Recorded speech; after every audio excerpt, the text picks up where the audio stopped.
Il me revient de présenter Serge Haroche. Donc, je vais retracer rapidement sa carrière. Serge Haroche a fait ses études à l'École normale supérieure à Paris et il a débuté sa recherche dans le laboratoire Kastler-Brossel et a effectué sa thèse sous la direction de Claude Cohen-Tannoudji, qui aura ensuite le prix Nobel en 1997 sur l'atome habillé. Enfin, la thèse était sur l'atome habillé de photons de radiofréquence. Il a mis en évidence de nouvelles résonances et également créé un magnétomètre de précision en collaboration avec Jacques Dupont-Roch. Il a effectué en 72-73 un postdoc à Stanford dans le laboratoire de Shallow, qui obtiendra le prix Nobel en 1981 pour ses recherches sur les lasers. Et dans ce laboratoire travaillait également Ted Hensch, qui obtiendra le prix Nobel en 2005. À son retour, Serge Haroche s'intéresse aux états de Rydberg des atomes qui peuvent être préparés de façon sélective par les lasers accordables qui commencent à se développer. Il s'intéresse d'abord aux propriétés spectroscopiques de ces états de Rydberg, mesurant leur structure fine par battement quantique, montrant également que c'était des états idéaux pour l'étude de la superradiance.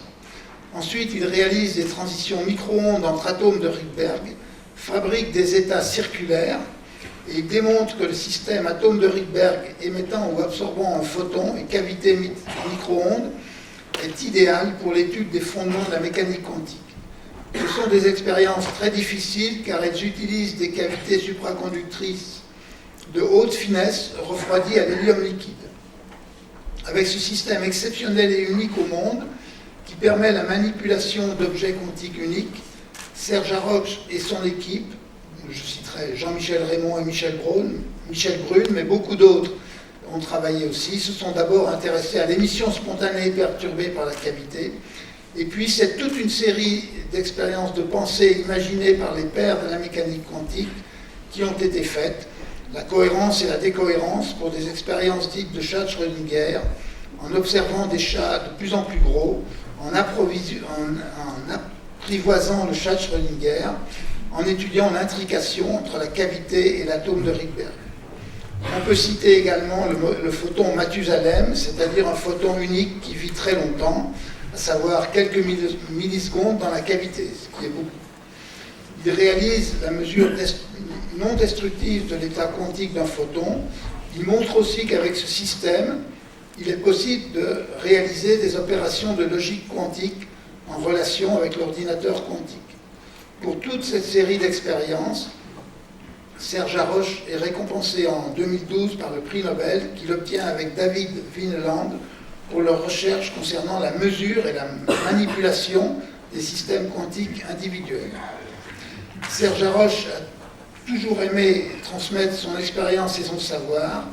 Il a été professeur à Paris, membre senior de l'Institut universitaire de France, professeur à l'École polytechnique. Il a enseigné et travaillé aussi en recherche pendant plusieurs années à l'université Yale aux États-Unis et visité comme chercheur ou professeur invité plusieurs universités étrangères, dont Stanford, Harvard ou MIT, l'Université fédérale de Rio de Janeiro. Il a dirigé pendant 5 ans le département de physique de l'ENS. Il a été aussi pendant plus de 10 ans professeur au Collège de France, administrateur du Collège de France. Il est membre de l'Académie des sciences en France, aux États-Unis et au Brésil. Il a reçu de nombreux prix nationaux et internationaux, dont je citerai juste quelques-uns. Le prix Ricard de la Société française de physique, le prix Einstein pour les lasers, la médaille Michelson, le prix des sociétés européennes et américaines d'optique, la médaille d'or du CNRS et finalement le prix Nobel de physique en 2012. En septembre 2020, il y a tout juste un an, Serge Haroche a publié un livre passionnant, La lumière révélée, où il raconte sa passion de la recherche. Il raconte aussi comment la compréhension progressive de la lumière par les physiciens a bouleversé nos connaissances depuis l'observation des astres jusqu'à la mécanique quantique des objets uniques, en passant par l'électromagnétisme, les lasers, etc.